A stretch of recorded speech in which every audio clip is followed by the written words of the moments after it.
Hello, everyone. Welcome back to DJ and the Zooms. I am Jay, and I've had a terrible weekend.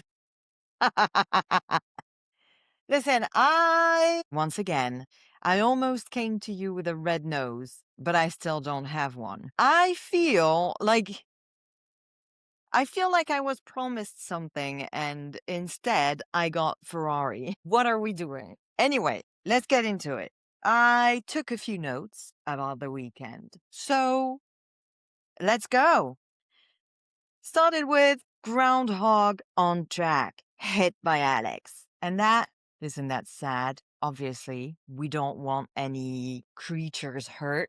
I thought it was really interesting to the way that it was treated because we heard that Alex had an issue but we couldn't see the replay of what had happened to him. And as time went on and we still didn't see the replay, the commentators started to realize, oh, it's because they can't show us because something violent happened. And it was the groundhog being run over by Alex, obviously destroyed his car as usual.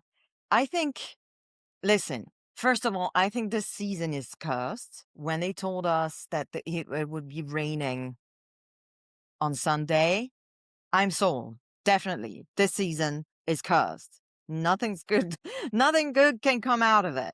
But specifically, Alex Alvin is cursed. It seems pretty obvious because he had such promise and nothing seems to be going his way. I'm a little pissed about it. But it is not even the beginning of anything right now because I have things to say. Remember last week how I posted on Instagram that I didn't have anything to say and I was stressed out because of my exams, which went well. I passed. Yay me. But this is not the case today. I have things to say this time. Second note, Mercedes sprint drama and Lando enjoying the show in the post-race interview. So I think everyone is starting to notice that we're seeing a repeat of what happened last year with the papaya rules and the infighting within McLaren between Lando and Oscar. Although Lando and Oscar never actually they kind of let it show, but they never said it out loud. And right now, someone is saying a lot of things out loud on the radio when he's being asked not to say it on the radio. Listen, it was a while ago, we talked about the fact that Kimi very clearly is an excellent driver, very clearly is doing very well. However, there is, in my opinion, a question of maturity. And we're going to get back to it later on because I have another point around that. But I think you need to be a little more mature to be able to manage your emotions and express your opinions at the appropriate time. And unfortunately, or fortunately, I don't know, but I would err on the side of unfortunately. Formula One has become a sport where you cannot say whatever you think at the moment when you're thinking it. We're being uber PR trained. Everything that is said by the drivers is being filtered and managed. And the only place where they can still express themselves without anyone without anyone being able to stop them is on the radio when they're inside the car. There was it last year? The whole drama about swear words on the radio. Obviously, I think it's stupid to muzzle them while they're driving, but still, I think there's also a middle ground to be found between blowing up and saying one swear word because something is happening at the moment and you're driving 300 kilometers per hour. But we'll get back to it. Next, Arvid stuck on the grid before the start. That was heartbreaking. We've seen Arvid Lindblad coming in hot with great performances in his rookie year, and he's quite impressive, and it's good to see him when we can see him on the track. And the fact that his car just wouldn't start, and I'm sure that's also an issue that comes with the new regulations and the new generation of cars and all the problems that they come with. Because the start is still a problem. It feels like the start is still not mastered really by anyone other than Ferrari, maybe.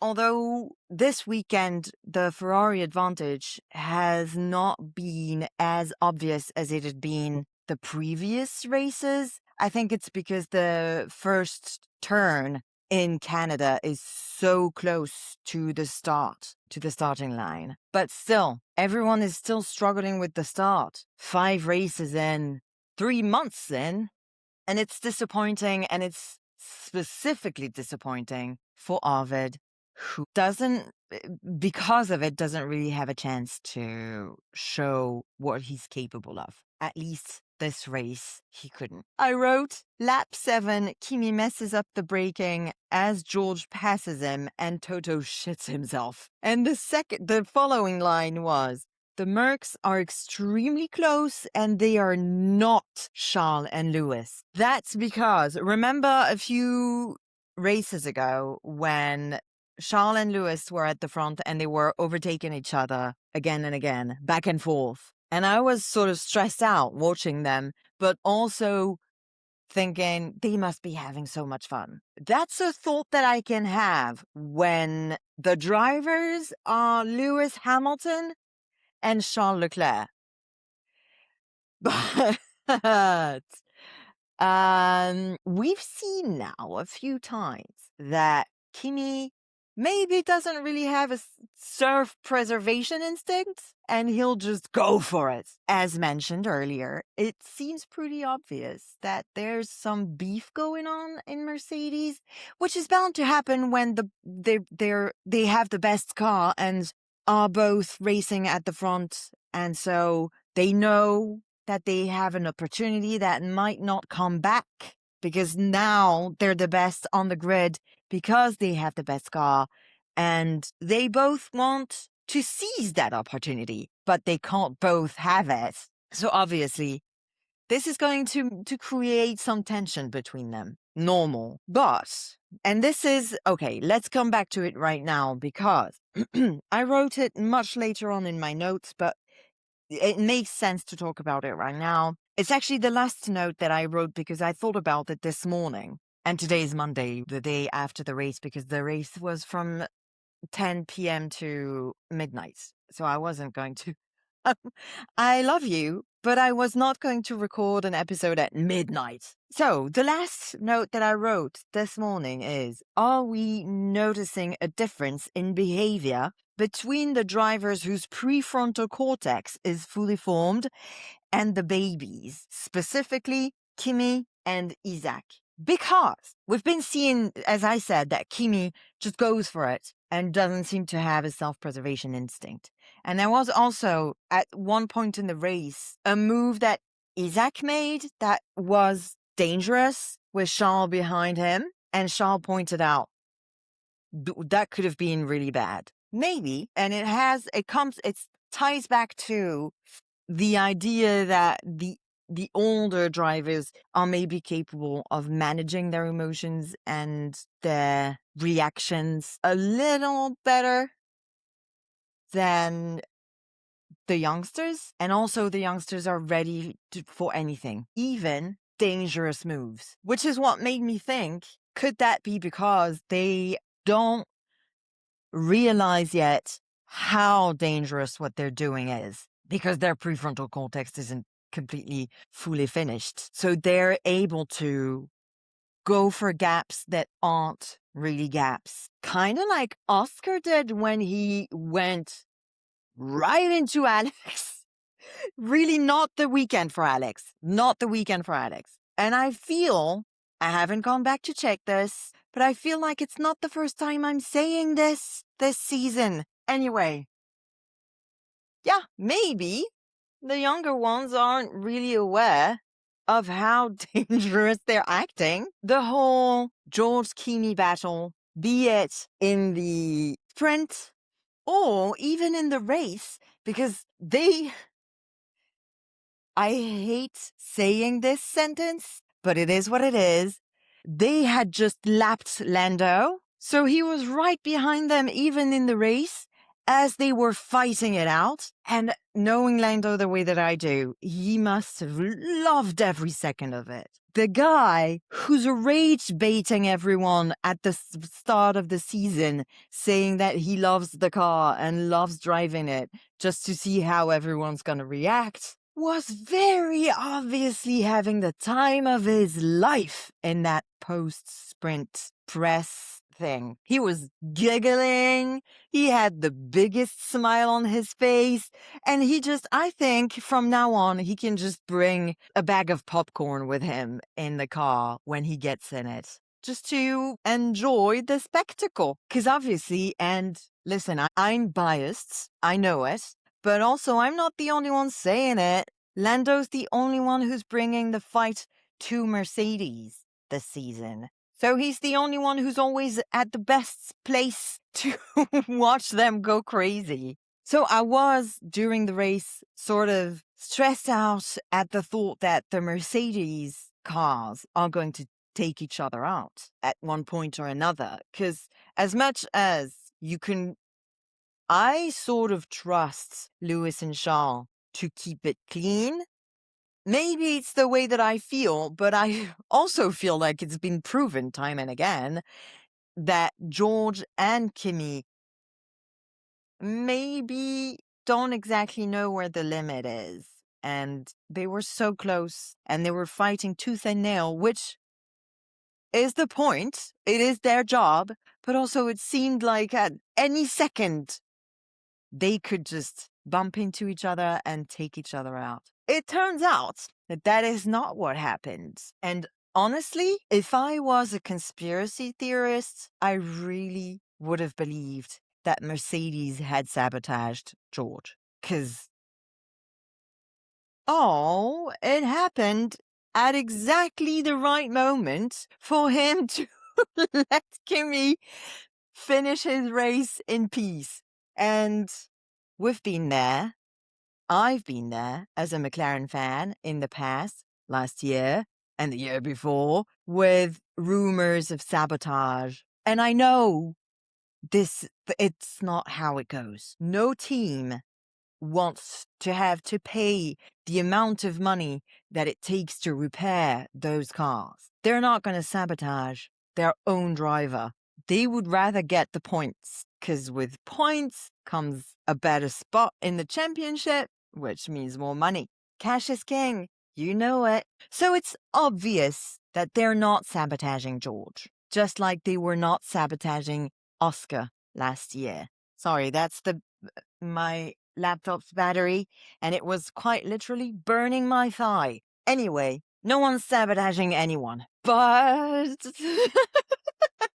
I'll admit, it looked really suspicious. Heartbreaking, like, the way George was just out of his mind with fury. And after he DNF'd, there was like the little pop-up that said that he was under investigation, but it doesn't say why. And the Belgian commentator was saying, why is he under investigation when he's just DNF'd? He's out of the race. What are they investigating? And I knew it was because he'd slammed his headrest when he escaped the car, exited the car, and in the end, he got a suspended fine. So nothing, unless something else happens in the future. But I understand. But also, can't we be a little more human and understand the frustration that a driver gets when he's so close? And we all came into the weekend saying Canada is George's race. He loves that track. He's in a good position. He's going to do great. And in the end, he DNFs because of technical issues. There's no worse possibility for him except being injured. But other than that, I think it's completely understandable that he was out of his mind with fury. It's justified, it's warranted, and getting fined is never going to change that.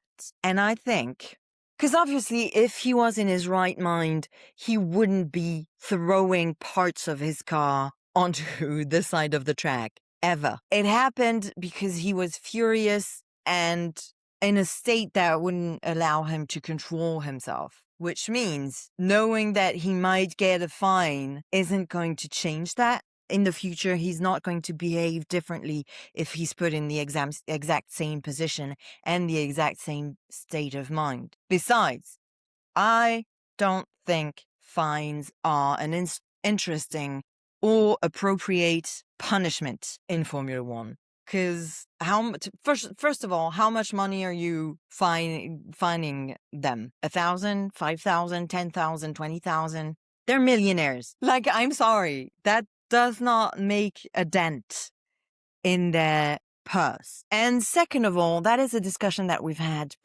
Was it last year or the year before? Where is that money going? Mohammed, where is that money going? I think we know. Anyway.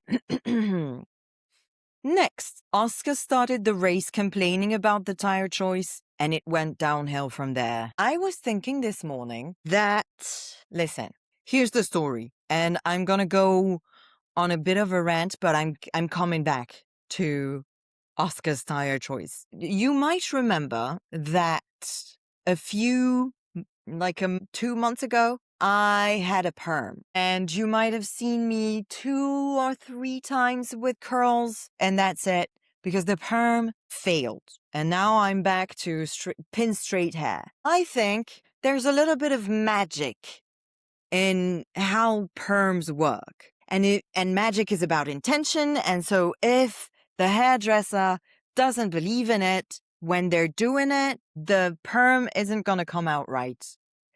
I think it's the same thing with a weekend in Formula One. If you come into a weekend, a race, a track, thinking, I haven't had much luck here in the past, then your whole thing is off. And it's not going to work, no matter what you do. I think there's a part of apprehension in McLaren when they come to Canada, especially after what happened last year. They think the track doesn't suit them. They've said it in the past. And so they make choices with less confidence than they would have on a different track, and they end up messing up. They chose the inters. Listen, we had been told all week that it was going to rain on Sunday. And when they made the choice of tires, it was raining and the track was wet. Stopped raining right after. And with Arvid, there were 2 extra formation laps. Cleaned the track right up, dried it, and obviously from then on, what can you do? But what I'm talking about right now is the fact that we could hear Oscar complaining about the tires several times during the 3 formation laps. And he was P4, Lando was P3. We didn't hear Lando complain about it, although we would later learn that he wasn't completely satisfied with the idea either, which is obvious because the track was drying. But at the start, the person who wasn't complaining jumped forward and became P1. Lasted 1 lap, but the other guy had a terrible start. There's a part of belief. There's a part of your intention going in there. There's a part of magic. And if you don't believe in it, it's not going to work. And Oscar didn't believe in it, and it didn't work. Now, my following note was Lando started the race overtaking both Mercs, and it went downhill from there. Because we're Ferrari now, okay? We make terrible strategy decisions. That's what we do. And at the end of the day, Lando said it himself, he had a gearbox issue that put him out of his misery because he had just been lapped by the Mercedes who he had overtaken 30 laps before. Terrible. Shame. Shameful.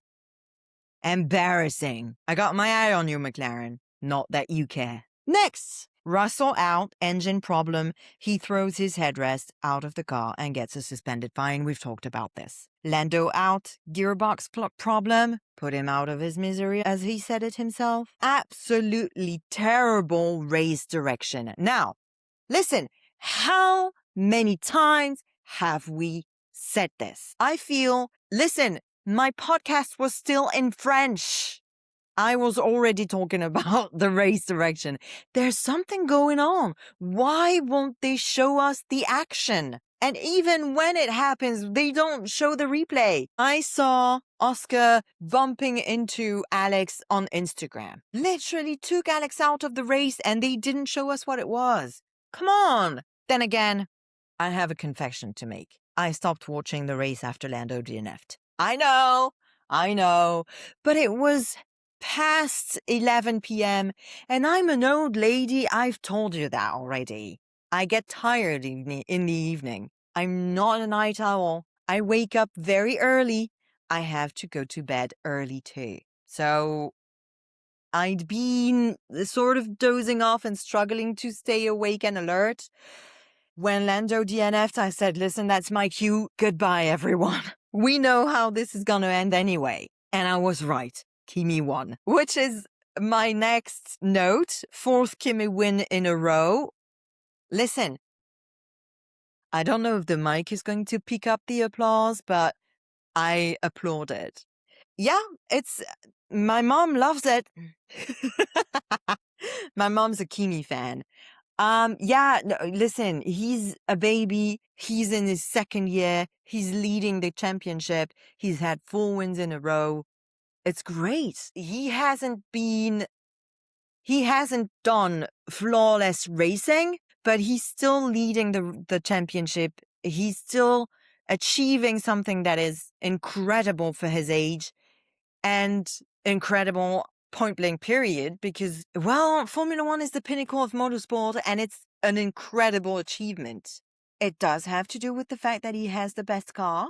It is what it is. That's how it works. But I also want to point it out because there are still people who are saying that Lando doesn't deserve his championship because he had the best car, which makes absolutely no sense. That is the point of the sport. And Kimi is leading the championship because he has the best car, but also because he's a great driver. And Mercedes were right to invest in him and his future because they were scared after letting Max pass under their nose to make the same mistake again. And they were right. And finally, Max and Lewis on the podium. It's always good to see Lewis on the podium. We've all been watching Lewis struggle at Ferrari, struggle in his last years at Mercedes. And it is always, I want to say sad, but that's not exactly the word I'm looking for.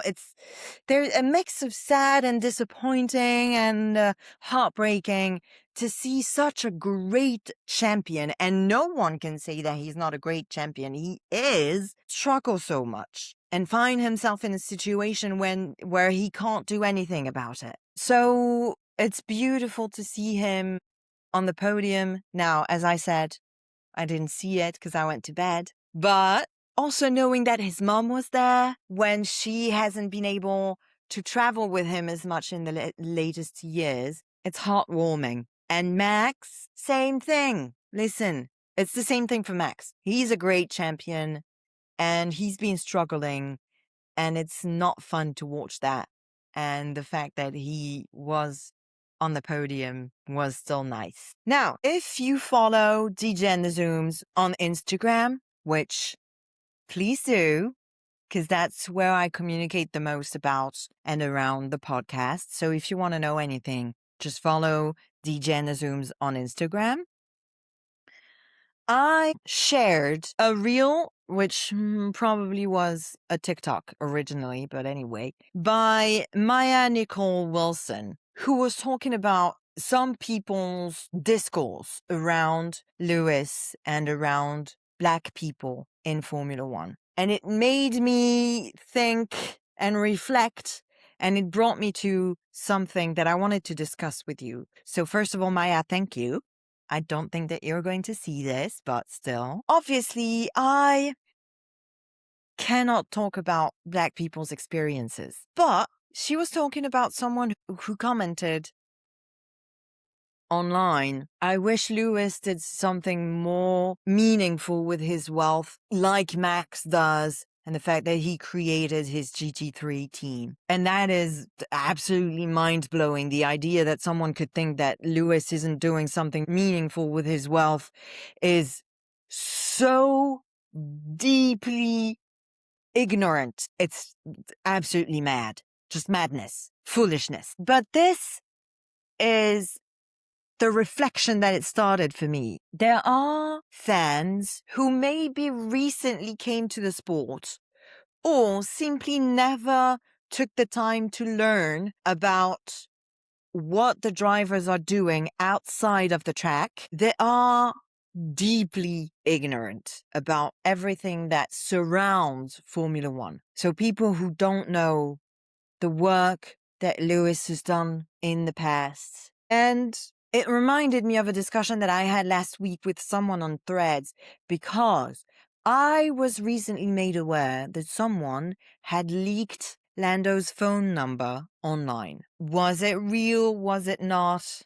I have no idea. I saw the phone number. I never tried to call it because this is not what I want to do with my time. But it made me react on Threads saying, listen, this isn't right. Not only is it disrespectful, it's also illegal. Like, don't share people's phone numbers online. And someone started questioning me persistently about whether I knew that it was real. And I said, listen, I don't know if it's real because I have no way of verifying it. But because we know that addresses have been leaked in the past, I think it's not far-fetched. And even if it's not real, I still think it's important to talk about this possibility, because I don't think that we're protected from it ever happening. And this person asked, how do you know that addresses have been leaked? And I was like, listen, Charles publicly last year had, or maybe the year before, I can't remember, had to publicly come on Instagram and ask for people to stop coming to his house. And those two stories put together made me realize why some people are fed up with newer fans, because these people, the newer fans, aren't taking the time to do their own research before expressing themselves online. And so they end up being completely besides any point possible. And it's annoying. It's annoying because it's misrepresenting the sport, it's misrepresenting the fandom, and it's misrepresenting the drivers.